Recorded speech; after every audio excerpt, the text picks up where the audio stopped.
I have a streak right now, where I've run over 100 miles for 185 weeks. But I also had a streak several years ago where I ran over 100 miles for 28 weeks, and it ended. I took some time off, didn't start it again for like a year or so or 2 years, and then started it again. But like my identity didn't end when I stopped running 100-mile weeks back in whatever 2018 or something like that. So welcome to the Nicholas Natali Show. Today, Andrew Glaze joins us this week on the podcast.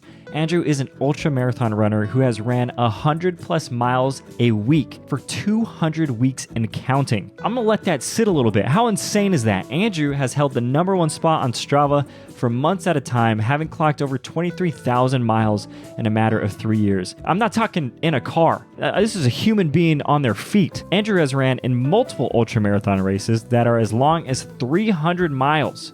There's 300-mile races out there, and Andrew's doing them. The man's a beast. Riddle of the week: how do you get a good price on a sled?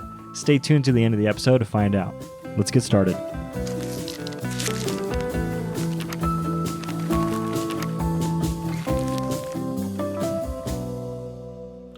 Here's where I want to start. I got a long-winded question for you to kick things off. In 1999 at Skidmore College, you had red hair, lip piercings, you smoked cigarettes, and were, as you've said, a computer dork. Later on, around the age of 24, you were having anxiety attacks where you felt like you were dying. You ended up taking this exercise science type of course at a community college that started it all. What's the most meaningful lesson that you learned from the professor of that course, and how did it alter your lifestyle? just that you can always change, and you can always like start fresh. A lot of the people in that class weren't like big into exercise or like in shape or anything like that. And she was an older lady, or at the time older to me. Now I'm like probably getting closer to her age, but and she was really, really fit. And it was like, refreshing to see an older person still really taking care of themselves and really strong and a runner and, exerciser. And it was anybody can start and anybody can get to where they need to be. It just takes time and energy and effort. So sort of like a double lesson of like seeing her and realizing that like I could still be exercising into my, later years. And then also that like, no matter where you are in life, like you can always start fresh and, try to make a difference. It just is going to take time. Yeah. And it kind of breaks down those barriers and maybe mental barriers that we put in place that, the older I get, the less I'm going to be able to move. It's like if you make it a priority, you can do these things for a long amount of time, and it's going to benefit your health overall. Yeah. And like, the more I'm in the exercise community, I've seen, people doing ultras into their 80s. And, that's pretty cool to see. Yeah, super cool. Have you considered going back to the red hair or the mohawk? Is that on the agenda? Is that coming back anytime soon? I have certain rules at work. It is not allowed at work. So I have to adhere to them. But there has been times like where I've like, because I have short hair, so I've given myself mohawks and stuff before races, because like at the end of the race I can just shave it off and be back to like a close cut. So I do like the mohawk. When I was in like the last day of school, from like I think third grade all the way through, I don't even know, maybe high school, I'd always give myself a mohawk on the last day of school. So nice. I do love the mohawk, and my son has had many mohawks. In fact, I think he had one for an entire year. So I do like the mohawk. It adds a couple of miles per hour, it gives you some speed, extra speed out there. That's why you got to do it. That's great. Let's talk about the lows. Here's all the lows that I've documented, or actually I should say that you've documented that I've found. And we're going to cherry pick a couple of them. You fell and broke your ribs. You fell and knocked yourself out. 2018, Badwater, we got electrolyte depletion and excruciating cramping. A wall fell on your ankle while fighting a fire. You ran with a torn hamstring. You were charged at by a buck. You had hallucinations, broken finger from work. But I want to start with the hallucinations. How does that come about? When does that happen? What are they like? Walk me through the hallucinations. I wouldn't consider like the hallucinations like necessarily like a low. Your eyes are part of your brain. And so when your brain gets really tired, your eyes see things that like aren't necessarily there. So, and in ultras, like, you get really, really, really tired. So, I mean, it also can happen through like probably like a little bit of dehydration, Mm. maybe some low blood sugar, stuff like that. And, you know, you get probably all three of those a lot of times in really long races. So the brain is still like working on some level where you like, it's not like you're like on drugs, but it's just like a really weird sensation because it's like your eyes aren't working, but like you know what's going on. So it's like you can't just like shake your head and get out of it. If you want them to stop, you just have to like take a nap. So, you know, but you know, it just really depends on how far the race is. Like if I'm doing like a 200-mile race, I will probably lay down and take like a 10-minute nap and reset the brain. If I'm doing like a 100-mile race, I'll probably just push through and, you know, just embrace the craziness of, you know, seeing weird stuff. Ooh, what's the oddest thing that you've been like, I know that thing's there, to find that it actually isn't there? I've gotten to places where like I'm pretty much like almost living entirely in a cartoon. Oh my Where like gosh. everything is very vivid and like cartoonish and like lots of little characters and that's happened many times. Like every rock I look at, every leaf, everything looks like a little cartoon character, and that that can be like a little intense. I mean, I see a lot of people. You see a lot of people out there that will end up just being rocks or trees or things like that because it's like your brain's tired. Like for me, it's mostly things that are already there. Your like eyes just aren't processing them right. So as you Mm-hmm. get about like maybe like 2 or 3 feet away, then you realize, oh, that's just a rock, or oh, Mm-hmm. that's Mm-hmm. Yeah. you know, a tree or something or a branch. But like from a distance, it looks like a person or a dog or a couch or you know whatever. I've seen lots of people. I've seen dogs. I've seen couches. I mean, all sorts of really weird stuff. So I guess it depends on where my brain's at the time.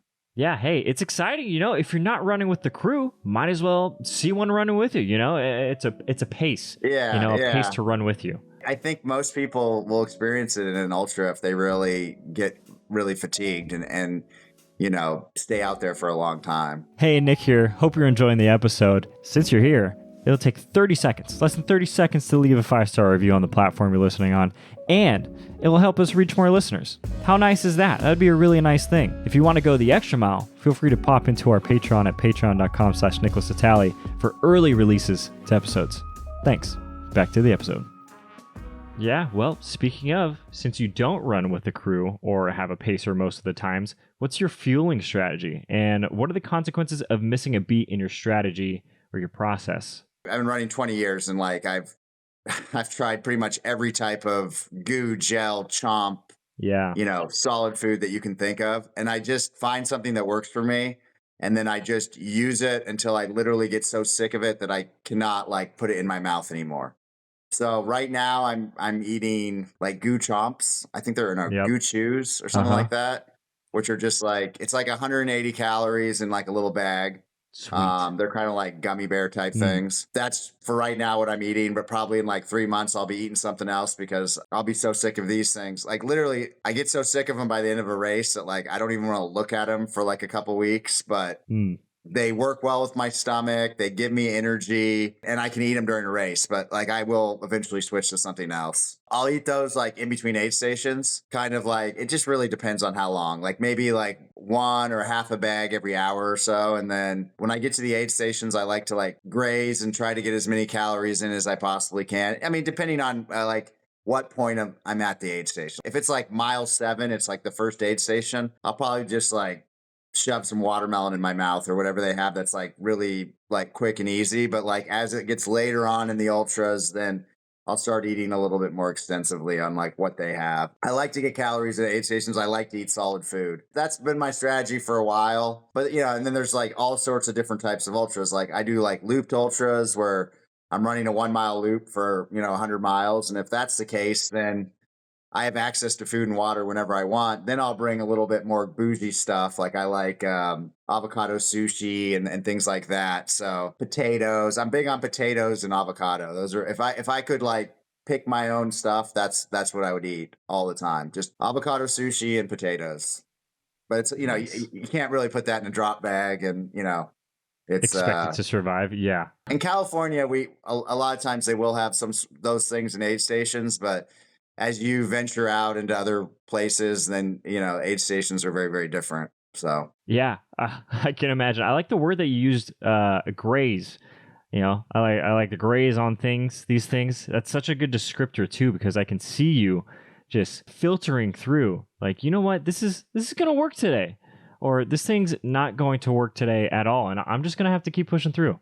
yeah, I mean, you want to eat things that like sound good to you, but also like, there's been a couple things that I sounded good to me and then they like killed my stomach. So, Oh, I stay away from those things. It's always a life lesson. I've done a ton of ultras. I've DNF'd a ton, and like one time I had like vegan peanut butter cups, and it was with like dark oh, chocolate because obviously you can't have milk chocolate with vegan food, and they huh. sounded so good, and I like trained with them a little bit, and they were like delicious, and then like I ate them during the race, and like just couldn't stop throwing up, and like my stomach was like, killed me. And so I'm like, no more chocolate during ultras. So I was like, I cut that one out. But it's a life lesson. Yeah, that's a good lesson learned. If you can walk through the timeline, and I've heard you talk about this before too. It's like at certain markers, you're like, okay, my legs are gonna feel like this, and then I know that that's gonna go away, and then maybe I'll switch to my hips, and then my hips got to get adjusted.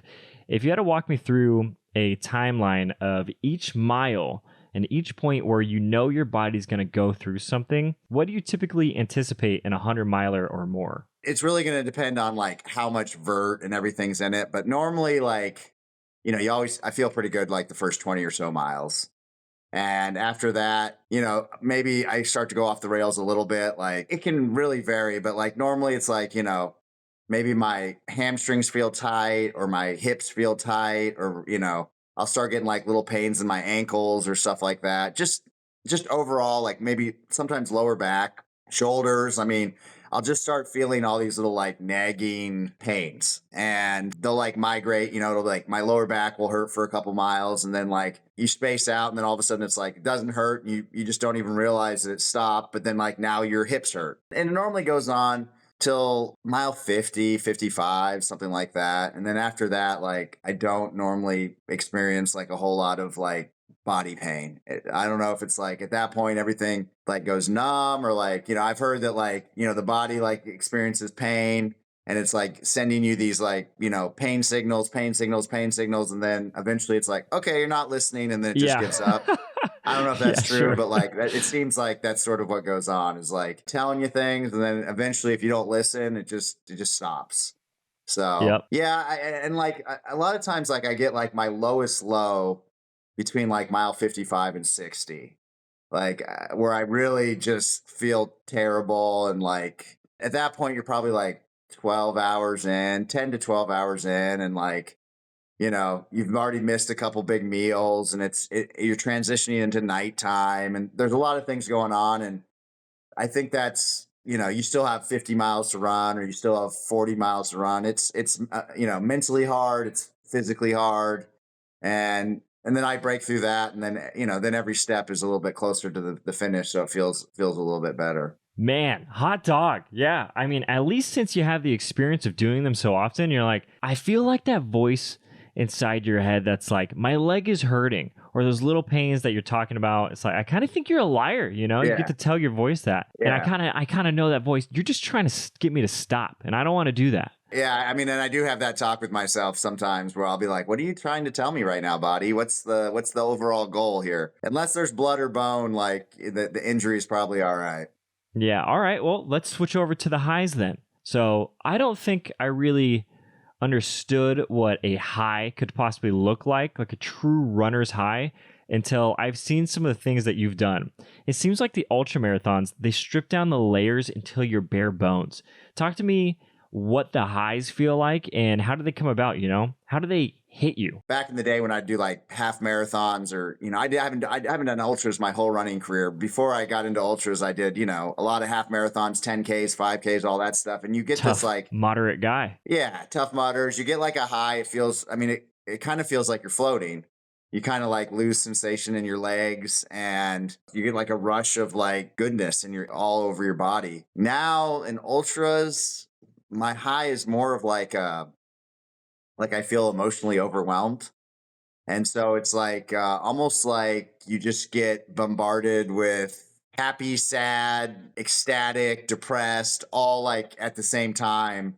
And most of the time, I just start like crying. Like I can't stop myself from just sobbing. And it doesn't happen every ultra, but like maybe 40% of the time, I'll get a good like runner's high, normally like around like mile 65 or 70. Yeah, and I've captured it a couple times, and it's bizarre to look back because mile 70 you don't remember a whole lot that goes on, so it's like it's weird to like sometimes go back and like what did I videotape? Yeah, What did I yeah. capture? Because Yeah. I mean you remember it at the time and everything seems crisp, but like when you go back 2 days later, you don't necessarily remember everything you said or did. So a lot of times it's like almost like I feel like really grateful. I feel just so happy that I can do it. But then like a lot of times, like I'll be thinking about things that, like, loved ones I've lost or like things like that that will really set it off. So it kind of like starts off in like a melancholy way, but then I'll be crying out of joy, not out of sadness. It's a weird thing. I don't know how to describe it other than thinking of like just your body just getting like flooded with hormones and emotions all at the same time. Yeah, it sounds like it's a wave. Just a wave comes in Yeah, and you and it can last experience like it. 10 minutes. Like I'll be crying for like 10 minutes. So it's something.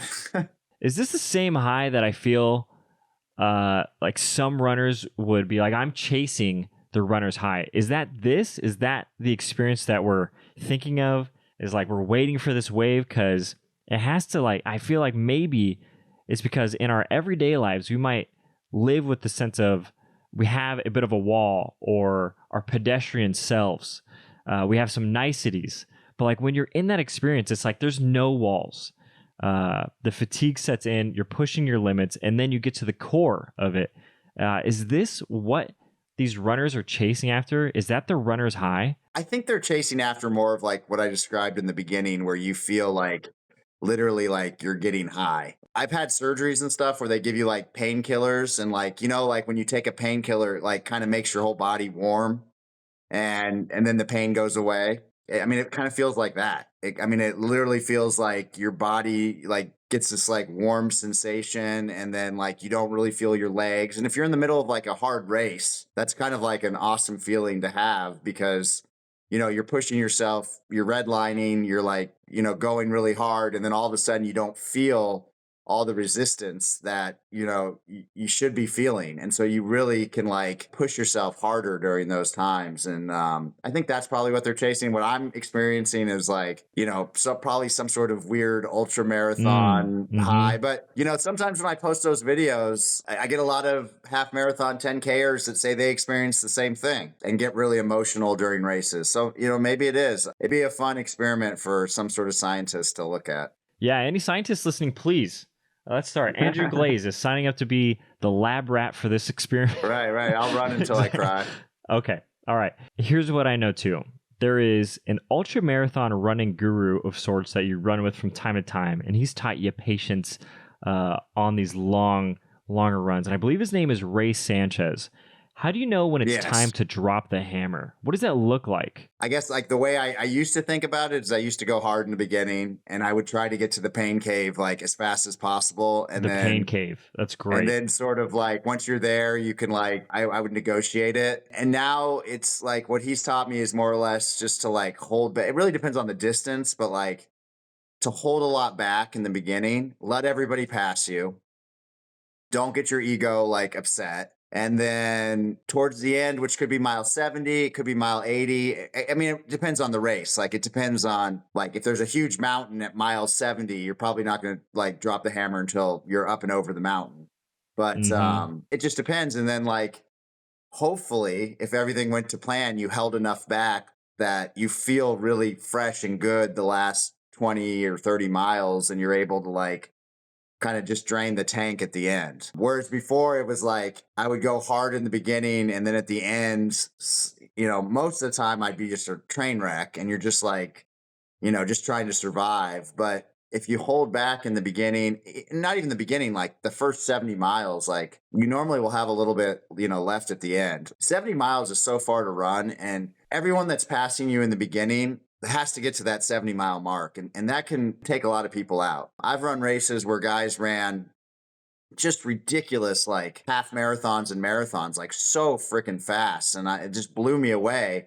But I still beat them in the end because they fell apart later on because they just like went way too hard, in the beginning. So Yeah. it's sort of the knowledge of knowing how far 100 miles is and knowing how many things can go wrong in 100 miles, stomach, hydration, tripping on a rock, and Yeah, all those seriously. people ahead of I you that have. are running faster than you have to survive those factors too. Like if I take an extra 2 minutes at an aid station and take in an extra 300 calories, that's going to give me an advantage that the person that just blew through it and like, oh, I don't need anything. And they just go through like, well, they might bonk at mile 50 because they're not giving themselves enough fuel. I mean, you have to fuel properly the whole time. You got to take care of yourself. There's chafing, there's electrolyte issues. I mean, so many things could go wrong, and you have to take care of so many things that just getting that mile 70 is like an accomplishment. And I'm talking 100-mile distance, but if I'm talking 50-mile distance, like getting to mile 40. If I'm talking 100K, getting to mile 50, like these are like big accomplishments, and everybody else has to do them too. And there's just so many things that can go wrong. So I don't know, unless you're chasing the podium, then there's obviously a completely different strategy when it comes to that sort of stuff. But in general, my strategy is more for in general, not like if you're chasing the podium. Yeah, yours is to accomplish the race. Make sure you finish the race. Yeah. And, and you can still, like, I'll give you an example. So it's like Rocky Raccoon. I ran that this year. I want to say there was probably like 30 or 40 people ahead of me. And it's a 20-mile loop. So these people are all ahead of me for 80 miles. And then the last loop, I think I passed like 35 people. And a lot of them were like walking, because they were broken off by that point. I ran the whole 100 miles. I didn't like walk one step. So, I think, whatever place I got, like 17th or something like that, 17 people finished ahead of me, which is awesome. Like, most of the race, I was in like 60th place. My strategy was just to stay consistent the whole time. And then on that last lap, try to charge as much as I could, knowing that it was in the middle of the night, it's darkness, it's a technical course, things like that. You have to take into like account, but like I was able to pass a lot of people that last lap. So if you're going 9-minute miles, the first, 60 miles, it doesn't help you if you walk the last 20. Because if you're walking, you're doing a 20-minute mile, and that's just going to like, people are going to catch you. Yeah, I feel like I've heard you talk about this too, like in the earlier days, the pace, like having a fast pace was important. And it's like feeding the ego in a way. I got homies that are like this. They run every run. It's like every run has got to be hard.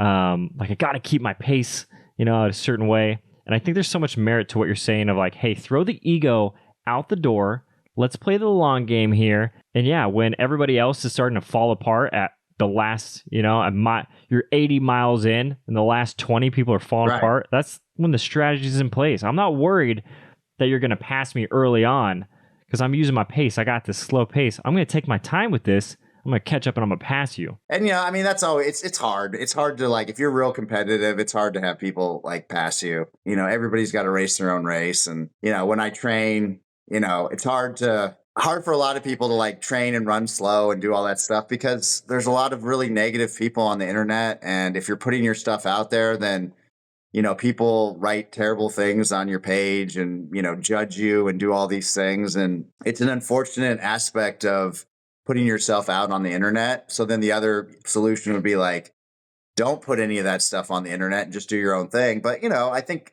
I like putting my stuff out there. And I think it's a positive thing to like be posting what you're doing, whether it's fast or slow. But yeah, the negativity, like, I think that hurts people too, because nobody likes to be told like, oh, you're, walker, or like that judge you on what you're doing. But everybody's doing different things. So, I'm not like trying to compete with some guy running an 800-meter race. Obviously we're like, we have totally different training strategies. Yeah. And I think it's a net positive for sure. I think in large, maybe the negative might, feel more loud or vocal, but all the people that are inspired to just move their body from you, documenting the process. I think that makes it well worth it in its own right. Just people being interested in bettering themselves despite whatever pace it may be at. There's been studies that if you do post stuff on social media and you post that you're doing it, there's like a level of like accountability for yourself, but also like people see you doing stuff. And then other people might get inspired, or you might like gain friends that are also doing similar things. And I think the net positive, like you were saying, is like really good. I know people get down on social media, but I think that like when it comes to like exercise and motivation and, all these things, that it can be like a really positive thing to like experience when it comes to this sort of thing. Yeah, and some people just want to know that other people are chasing after things, They just need a little extra boost to get out of bed, to throw the running shoes on.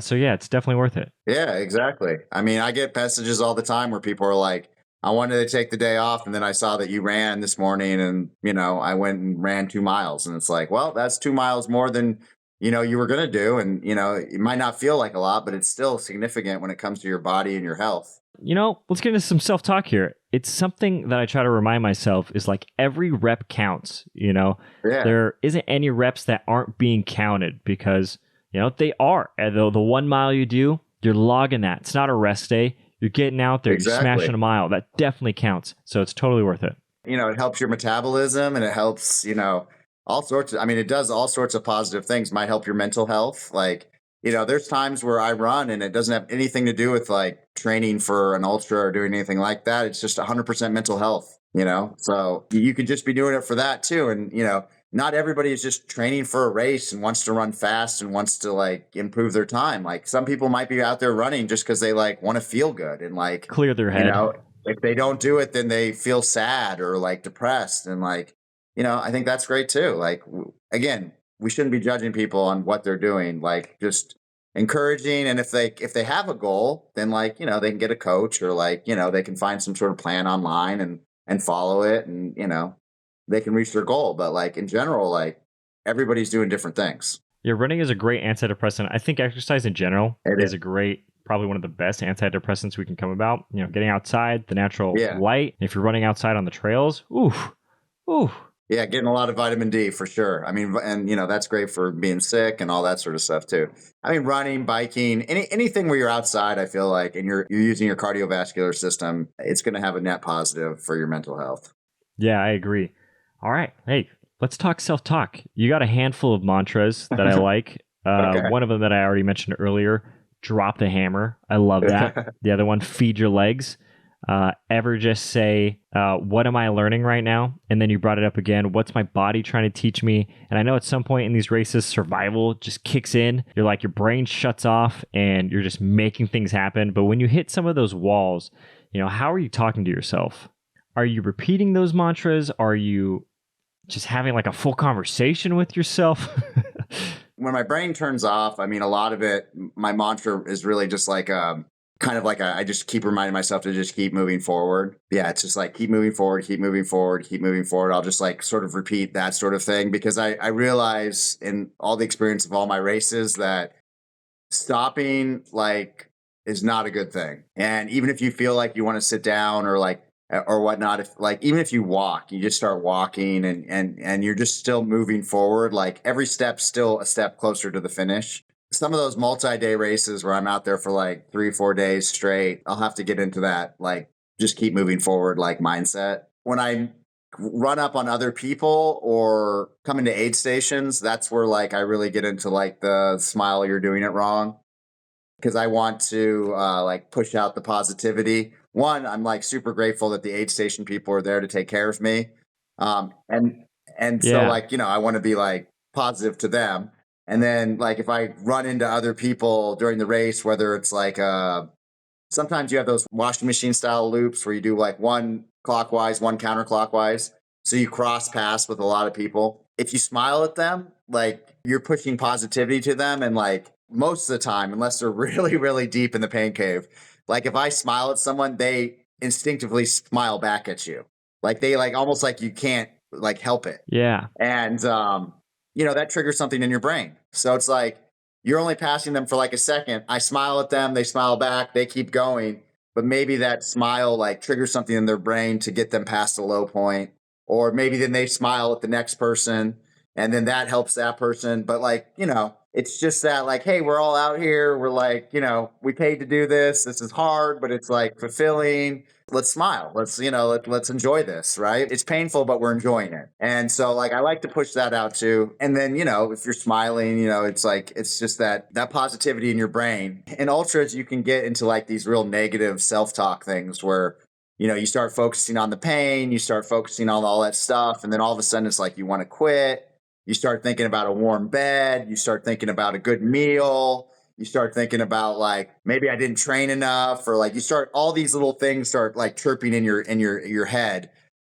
If you can stay positive, a lot of those things maybe can't get in. Because once the brain starts giving up, man, it's like, it rationalizes itself. Like, yeah, well, we just didn't train enough. And like, this is too far, or like your leg just hurts too much, or like you're walking and you wanted to run, or you're in 20th place and you wanted to be top 10, or whatever it is. If you let your brain start thinking about quitting, it will quit, especially when you're in like a really hard situation. It's always looking for the softer, easier route. So this is one reason, one good reason. yeah, if you can stop it from getting into that like mode, it's probably going to be helpful. Yeah, that's so good. Another thing that one of your isms that I like too is I feel like it's snuck into some of it. It's like you're here running in a beautiful location, you're not at work. Come on, enjoy it. I think that's so fun. I think that's a fun ism that you have. I mean, I love my job, and I know, not everybody loves their job, but like I want to say it was Coldwater this year, and this guy like wanted to give up. I think he still had like 2 laps to go. I had like 5 miles. I was almost done, and I'm in this aid station with him, and I should have just blown through the aid station and finished the race, but he was having a hard time. And so I started talking to him, and I'm like, hey man, what do you do for a living? And he's like, oh, I make pizzas or something. And I'm like, do you want to make pizzas right now? And he's like, no. And I'm like, exactly. You're somewhere right now that is not work. So just like embrace that. I know you're in pain and I know there's like sucky parts, but you're not at work right now. You are like, this is like amazing what you're doing. And if you just keep going, then you're going to succeed. And he messaged me later and said, hey man, I finished the race, and it was like, it was cool, I got him out of his like, little funk that he was in and his pity party or whatever was going on in his brain. And it is true, man. You're not at work. You're like out there. You're in the wilderness. It's beautiful. I mean, sometimes it cannot be beautiful if it's like pouring rain or something. But then, there's other ways to like trick your brain when it comes to weather. Most of the time we're out in these just beautiful areas, running on beautiful trails, and just, it's really, really great. Yeah. Hard to complain. Hard to complain. Just don't give your brain that reason. Exactly. Nothing's going on. Let's talk to the mental fortitude some more. I know we're touching on it a bunch. So what do you think has had the biggest impact on developing a mind that's willing to push? I mean, I failed a lot, and I think that it's important in order to build mental fortitude. You have to like fail, and you have to be okay with it and try to learn from it. A lot of people get really upset when they fail, and it makes them like not want to keep doing it because they don't like the sensation. If you're going to do things that are really difficult and things that are not easy, then like you're going to always risk failing. In the beginning of my ultra career, like I failed a lot, and I think it was really hard, but it made me think about why I failed, and it made me try to do things better and become stronger. And then if I was in a race and I started feeling similar to other fail points, I was able to like learn, like be like, oh, remember this at San Diego, or remember this at Badwater, and and then that's super helpful. So that, and just like, overall just experience, just doing things that are always out of your comfort zone, like I'm a desert runner. I like to run in the desert. It's easier for me to run in like hot desert climates and desert trails. So what do? Like, I'm like, oh, I'll go run a muddy race in Wyoming, or I'll, go out to the Alps and, run like these crazy jagged peaks. Like I try to do things that I don't really want to do because I'm not going to be very good at it, but I do it anyways because it's going to teach me about myself and make me like push myself into new territory that I'm not familiar with or good at. Everyone thinks that like because I run a lot of ultras that like I'm just good at all of them, and it's like I'm really, really not. I'm good at like specific kinds of ultras, but other ones I really struggle with, and I think that that's okay. Like I like that. I like that I'll do a 1 mile loop course on a sidewalk, and then I'll go run a race with 20,000 feet of vert in the mountains. And they're totally different training styles, everything. But I mean, I love them both. So. Oh man, yeah. Yeah, and your calves have thanked you for it. Great, huge calves, Andrew. You got great calves. Jeez. Yeah, but I think it's genetics, dude. My dad had big calves, and he wasn't an ultra runner. I think calves are one of those things you cannot train. It's just like you're just basically born with them. But yeah, my calves are huge. I have really big calves. Blessed with them.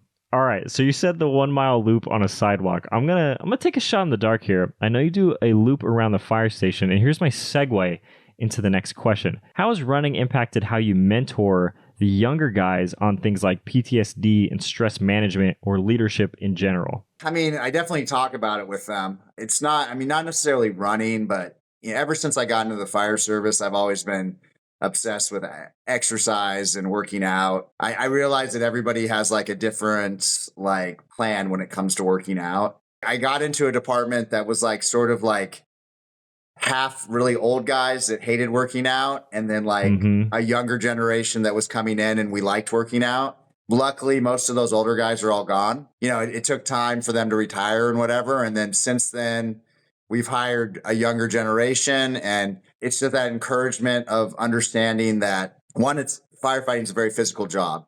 So it's important to be physically fit for your job. And then two, like you said, the mental health aspect of, we see a lot of really terrible things, and we need to find positive ways to decompress in our brain that don't involve drugs and alcohol. Because in fire, police, EMS, military, people tend to decompress by drinking and drugs. And so it's the encouragement of that. I mean, things I've done, like I'm the union president, like I ended up getting us all gym memberships at some point. Nice. Nice.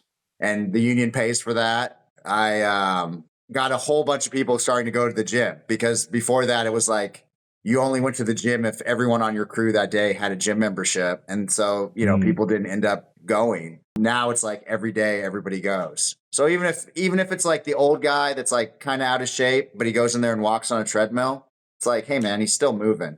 It's better than if we didn't have that. A lot of, I think the younger guys, like, they follow aspects of my social media. They see what I can accomplish. They hear me talk about, I've been on a couple firefighting podcasts, and, talking about PTSD and talking about the importance of like not ignoring it, not pushing it down, addressing it somehow. We got ice baths for the fire station. I'm a big proponent of ice baths and the mental health aspects of the ice bath. And it was like at first, not too many people were into it, but as time has gone by and more people have tried it, and there's a lot of push on social media about the benefits of it. I think people have listened to the experts and they've started doing it. Now I think probably like, I would guess like 60 or 70% of my department does regular ice baths. So, and they all, they talk about the mental aspects of it, the dopamine rush and the positive aspects when it comes to that. I mean, you can be having a terrible day at work and have a headache and all these things. You get in that ice bath and it like clears everything up. So I would like to see more fire departments, looking at aspects like that to address mental health. And with my social media presence, like I have been able to I get a lot of firefighters sending me videos of themselves doing ice baths at the fire station. I think I have a video where I'm in the ice bath and we get a 911 call and I jump out and like run out, and it got like, something like 10 million views or something like that. So a lot of fire departments saw that video, and then I think they went out and bought ice Yeah, baths. got their own. Yeah. That's awesome. That's incredible. Yeah, ice baths, they have so many mental and physical benefits. So I'm happy to hear that it's catching on, and that you're being a good influence on all these folks that are trying to better themselves too. And I think what you're Yeah. pointing to is like you're providing another outlet for them to deal with things. And I think we get the choice of choosing healthy outlets or unhealthy outlets. And if we can make the healthy ones more convenient, more accessible, that's only going to benefit everyone in the long run. So I think that's a great call. I mean, the fire service has like a weird culture where the older generation like didn't want, I don't know what the right way to say it, but it'd be like they didn't want the public to know what they were doing. Mm-hmm. I don't know why. Like they were afraid of like negative attention. And like the generation that I'm like trying to mentor is like, I'm trying to tell the public everything we do. because I want the public like involved in what we're doing as well. And I want them to see value in what we provide to the community. And so I'm not trying to hide any aspect of what we do. I push out training videos and like, I want them to see every aspect of the fire service. And I think it builds engagement. And then the community goes, oh, this is what these guys are doing. For a long time, everyone thought we just sat around and played checkers and waited for a 911 call. And, that's not the reality. We train and we train and we train because we do a lot of what they call low frequency, high risk activities. And with a like low frequency, high risk activity, you might only do it one time in your whole career or maybe one time a year. We have to know how to do it. Yeah. And if so, we do a lot of these training sessions every day to like get us ready for these things. Like it could be a rope rescue down a cliff. I might only do that once in my career, or we might have to like do a hazmat situation where there's like some oil drum that fell off a big rig on the freeway.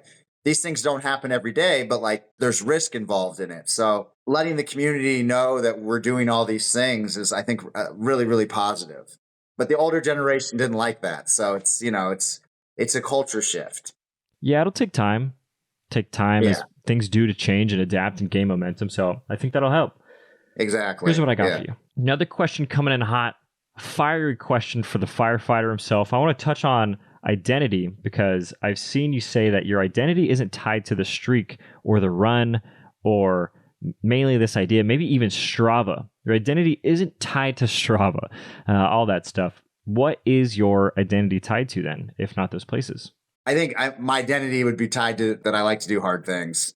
And pretty much like ever since I started doing all like my running and all this stuff, I've always just been searching for like the next endurance activity that I want to like attempt, whether it's backpacking or obstacle course racing or triathlons or half marathons, ultras. Like I just like pushing myself and I like doing things that are type 2 fun. I have a streak right now, where I've run over 100 miles for 185 weeks. But I also had a streak several years ago where I ran over 100 miles for 28 weeks and it ended. I took some time off, didn't start it again for like a year or so or 2 years and then started it again. But like my identity didn't end when I stopped running 100-mile weeks back in whatever, 2018 or something like that. So I think in general, it's like just me doing hard things and like me at this point now, with like my platform and everything, just really just trying to spread positivity. There's so much negativity in the world. There's so much negativity on the internet. I'm trying to be like, somebody that pushes the positivity. Doesn't mean that I don't get upset. Doesn't mean that I don't have bad days. I get sad. I'm a human being, but all the things that I preach, I try to use on myself and to get myself out of the low points.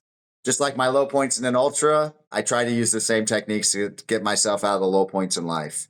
Andrew, we are rapidly approaching the final question of the podcast. This has gone by way too quick, but before we do, I want to acknowledge you for all that you're doing. Man, I got to tell you, I appreciate you sharing your journey with me, but also, like you're mentioning, on your social media platforms, because it is inspiring and the consistency is motivating. And I love that I'm getting tidbits of wisdom just from you living your life. It's like you being you and having done all these hard things. It's just an overflow of good information that I'm able to apply to my life, which means I know other people are doing the same thing. So I appreciate you sharing the hard things that you're doing. And I love that you're obsessed with them. So it's the goal. Keep doing it. That's right. Final question of the podcast is, what does it mean to live a fulfilling life? At this point in my life, I think the most fulfilling aspect is like my family. So I think to live a fulfilling life would involve like my wife and my kids and making sure that they have, good lives, and are successful and happy and all the things that I am trying to push out into the world. Like I try to push it on them like way harder, being like a good role model, being a mentor to them. And I'm obsessed with my family and I'm obsessed with, being with them and whatnot. So I think for me, a fulfilling life was my family and, my family's happiness. I love it. I think it's a great answer. Where can people connect with you on the internet? How can they get a taste of what you got going on? Where do you want to send them? So on Instagram, it's like AM Glaze or Am Glaze, and then TikTok is Glaze Runs. I think YouTube is Glaze Runs too. I started a YouTube account, but Nice. it's pretty small. That's a harder platform to grow. Strava, it's Andrew Glaze on Strava. And I think that's it. I mean, I probably have all the other stuff too. I have Twitter and all that, but it's so hard to do it all. It's Instagram and TikTok are probably my biggest platforms that I like post on. So perfect. Well, I'll put those links in the show notes. If you're listening, go say hello, go run a mile, and then DM Andrew. Tell him you did it, or take a cold plunge. He'll be stoked to see it. Andrew, thank you so much for being on the show. Appreciate it. Hey, no problem. Hey, can I just say one thing? This mustache is for a contest at work, and I know it looks terrible, but just as a side note, I'm growing this for a contest at work. So don't think I'm like a creepy old man. It's just it's a work thing. It's not even November yet. It's not even November. What's the contest? We do Stashtober, and I'm doing like a quick little head start, because I have really light. I have like a red beard, so it like grows really slow. So if I want to have a decent Stashtober and then Movember, I have to like start a little early. You're going for the Hulk Hogan look. I like it. Got the handlebars. Yeah, we'll see. Last time I tried it, and then I ended up cutting it because I couldn't handle the whole handlebar, but we'll see if it works out. Got to make it through. Well, now that you said it on the podcast, we have to get the update. You got to win this thing. You got to take home the bacon for us. We'll see. All right, well, keep us posted. Appreciate it. All right. Bye. Thank you for tuning in. Don't forget to leave a 5-star review. You can also share this with any of your friends who think about running, despise running, love running. It's great for all of them. This is a really good episode for someone that enjoys perseverance, discipline, and grit. But I don't have to tell you that. You just tuned into it. We also have early releases for episodes this season coming out on our Patreon, patreon.com/NicholasItali. But the real reason you're still here is you want to know the answer to the riddle of the week. How do you get a good price on a sled? You have toboggan. To get a good price on sled, you have toboggan. I'm not sure what accent that is, but hope you have a great week. I'll see you next Friday, 6 a.m. Bye!